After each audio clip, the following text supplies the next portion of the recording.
இன்றைய நற்செய்தி வாசகம் யோவான் எழுதிய நற்செய்தி 11ஆம் அதிகாரம் இறைவசனம் 45 57 முடிய.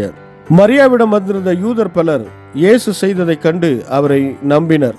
ஆனால் அவர்களுள் சிலர் பரிசேயரிடம் சென்று இயேசு செய்ததை தெரிவித்தனர்.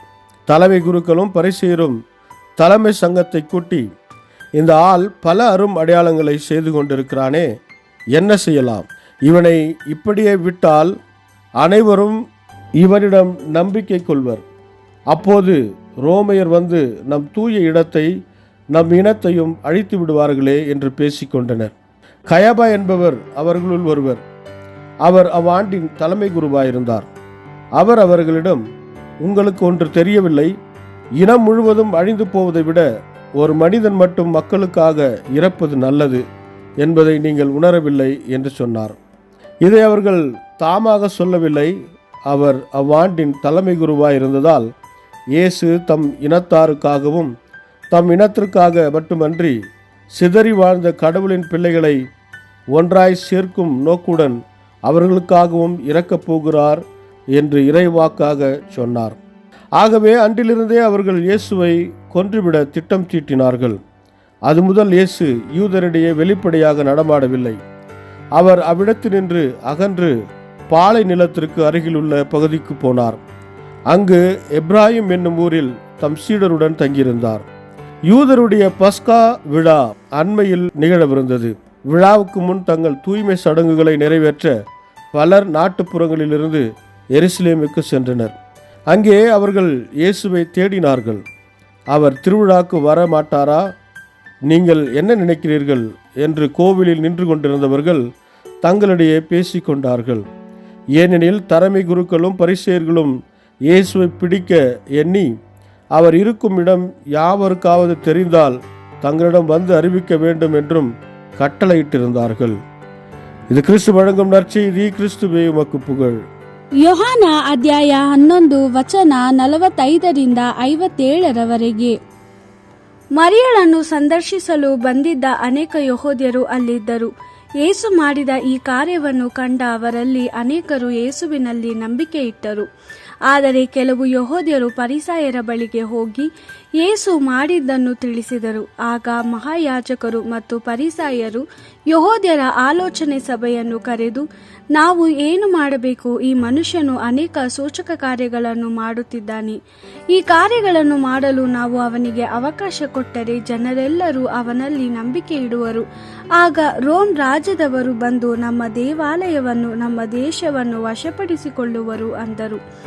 ಅವರಲ್ಲಿ ಕಾಯ್ಫನೆಂಬ ಒಬ್ಬನಿದ್ದನು. ಅವನು ಆ ವರ್ಷ ಮಹಾಯಾಜಕನಾಗಿದ್ದನು. ಅವನು, ನಿಮಗೆ ಏನೂ ಗೊತ್ತಿಲ್ಲ, ಇಡೀ ಜನಾಂಗವು ನಾಶವಾಗುವುದಕ್ಕಿಂತ ಒಬ್ಬನು ಅವರಿಗೋಸ್ಕರವಾಗಿ ಸಾಯುವುದು ಉತ್ತಮ. ಆದರೆ ನೀವು ಇದನ್ನು ಅರ್ಥ ಮಾಡಿಕೊಳ್ಳುತ್ತಿಲ್ಲ ಎಂದು ಹೇಳಿದನು. ಇದು ಕಾಯ್ಫನ ಸ್ವಂತ ಆಲೋಚನೆಯಾಗಿರಲಿಲ್ಲ. ಅವನು ಆ ವರ್ಷ ಮಹಾಯಾಜಕನಾಗಿದ್ದನು. ಆದ್ದರಿಂದ ಯೆಹೂದ್ಯರಿಗೋಸ್ಕರವಾಗಿ ಯೇಸು ಸಾಯುತ್ತಾನೆಂದು ಅವನು ನಿಜವಾಗಿಯೂ ಪ್ರವಾದಿಸಿದನು. ಹೌದು, ಯೆಹೂದ್ಯರಿಗಾಗಿಯೂ ಲೋಕದಲ್ಲೆಲ್ಲ ಚದರಿ ಹೋಗಿರುವ ದೇವರ ಮಕ್ಕಳನ್ನೆಲ್ಲ ಒಂದುಗೂಡಿಸುವುದಕ್ಕಾಗಿಯೂ ಆತನು ಸಾಯಲಿದ್ದನು. ಅಂದಿನಿಂದ ಯೆಹೂದ್ಯ ನಾಯಕರು ಯೇಸುವನ್ನು ಕೊಲ್ಲಲು ಸಂಚು ಮಾಡಲಾರಂಭಿಸಿದರು. ಆದ್ದರಿಂದ ಯೇಸುವು ಯೆಹೂದ್ಯರ ಮಧ್ಯದಲ್ಲಿ ಬಹಿರಂಗವಾಗಿ ಸಂಚರಿಸುವುದನ್ನು ಬಿಟ್ಟನು. ಆತನು ಜೆರುಸಲೇಮನ್ನು ಬಿಟ್ಟು ಮರುಭೂಮಿಯ ಸಮೀಪದಲ್ಲಿದ್ದ ಸ್ಥಳಕ್ಕೆ ಹೋಗಿ ಎಫ್ರಾಯಿಮ್ ಎಂಬ ಊರಿನಲ್ಲಿ ತನ್ನ ಶಿಷ್ಯರ ಸಂಗಡ ಇಳಿದುಕೊಂಡನು. ಆಗ ಯೆಹೂದ್ಯರ ಪಸ್ಕ ಹಬ್ಬವು ಸಮೀಪವಾಗಿತ್ತು.